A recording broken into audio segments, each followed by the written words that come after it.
Vicki, before accepting his plea agreement, the judge allowed victims of the scheming former sheriff to address the now convicted felon.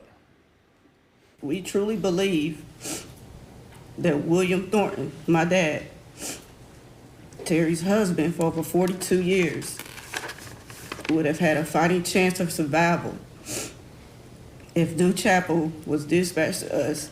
But New Chapel EMS never arrived as her father suffered a heart attack.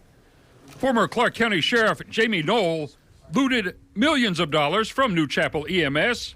Knoll's embezzlement scheme severely strained the financial resources of New Chapel EMS, which compromised the quality and reliability of services. Through tears, Williams says Knoll's actions cost her father his life. Suzanne Worrell told the court a similar story.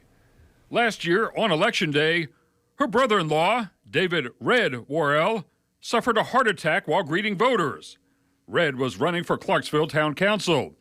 Suzanne says it took 27 minutes for an ambulance to arrive and transport Red to a hospital, which was only 2 miles away. If Jamie Knoll and his family had not spent approximately $5 million of New Chapel's money on lavish vacations, expensive suits, high-dollar cigars, cars, and other items, and reinvested the taxpayer dollars back into that ambulance, my life would be completely different today. Roger Montgomery Jr. is a former New Chapel EMS employee.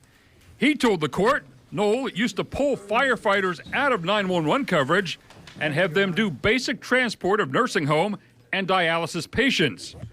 He also claims Knoll used on-shift firefighters to drive his personal limousines. Montgomery says Knoll's orders delayed fire and rescue to the citizens of New Albany Township, putting lives in jeopardy. Jamie Knoll has betrayed the trust of the public, any first responder, or anyone else that's ever worn a badge and taken that oath. He did so knowingly, wittingly for personal gain, and that personal gain was put ahead of patients and lives and the people that work for him, safety. Beverly Knitt has lived in Utica for 54 years. Her late husband was a firefighter and chaplain. Knitt says Knoll broke the community's trust and should repay what he stole.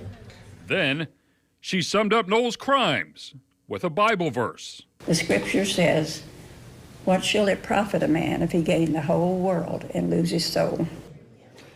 Jamie Knoll will spend 12 years in prison for misusing millions of taxpayer dollars and endangering the lives of those he swore to protect. Reporting live in studio, Randall Cam, WOKY News.